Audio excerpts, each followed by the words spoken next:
Oui, bonjour mes camarades. Alors, dans ce congrès de l'UNI à Rome, de l'UNI Europa, nous abordons bien sûr de nombreux sujets de débat, en particulier des sujets qui touchent bien sûr les Français, mais pas seulement, et qui donnent lieu à des interprétations diverses et qui donnent lieu à des interrogations. Je voudrais parler en premier lieu de la digitalisation du travail, qui est quelque chose que nous voyons arriver avec des menaces lourdes sur les droits des salariés, en particulier le fait qu'on leur substitue des gens sans statut, des auto-entrepreneurs qui seraient taillables et corvéables à merci, qui seraient jetables après usage, comme on dit, qui pourraient être licenciés au bout de 10 minutes lorsqu'on n'en a plus besoin. Or, aujourd'hui, nous voyons bien que les nouveaux modèles économiques qui sont imposés à travers les nouveaux médias et les nouvelles technologies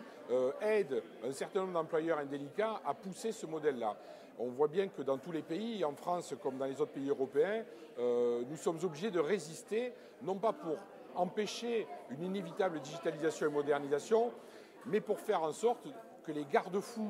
réglementaires et les garde-fous juridiques soient mis en place afin de protéger les travailleurs, qu'ils soient salariés ou non d'ailleurs, mais protéger les travailleurs face à ces dérives. Le deuxième sujet qui est extrêmement important, qui a été développé ici, c'est qu'on voit bien à travers les témoignages des différents pays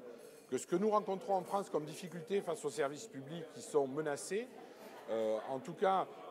à travers un certain nombre de projets, on le voit à la Poste, on le voit chez Orange, où on cherche à détricoter ce qui a fait l'âme des entreprises, eh bien, les témoignages des différents camarades des pays européens qui nous entourent conduisent à nous poser les mêmes questions et conduisent à tirer la conclusion que les politiques européennes en matière de services publics vont dans un sens de les réduire, si ce n'est de les remettre en cause et de les supprimer, pour aller toujours plus vers de la privatisation, la remise en cause des statuts des personnes qui travaillent dans les services publics. Et bien évidemment, tout ça remet en cause pour nous, en France, notre modèle républicain qui est fondé sur l'égalité de tous devant le service public, devant la loi, et par là même la remise en cause de nos statuts de travailleurs et de nos emplois. Donc nous nous appuyons sur ce congrès de Rome pour nous défendre collectivement, tous ensemble, vis-à-vis des institutions européennes. Et ce combat vient compléter celui que nous menons dans notre propre pays, en France, vis-à-vis de l'État et vis-à-vis de nos employeurs. Donc soyons vigilants et soyons mobilisés. La loi travail, qui est la loi actuellement qui vient en France, on va dire, couronner l'ensemble d'initiatives politiques des États concernant la remise en cause des travailleurs, parce que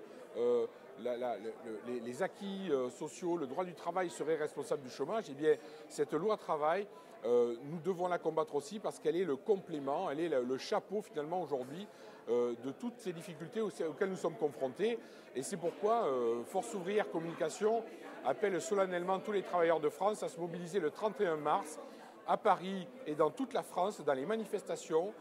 et par la grève, pour dire non, nous ne voulons pas de cette loi travail, retrait de la loi El Khomri, qui est une loi qui finalement va non seulement ne pas régler le problème du chômage, mais va détruire une grande partie des droits qui protègent les travailleurs aujourd'hui. Merci mes camarades.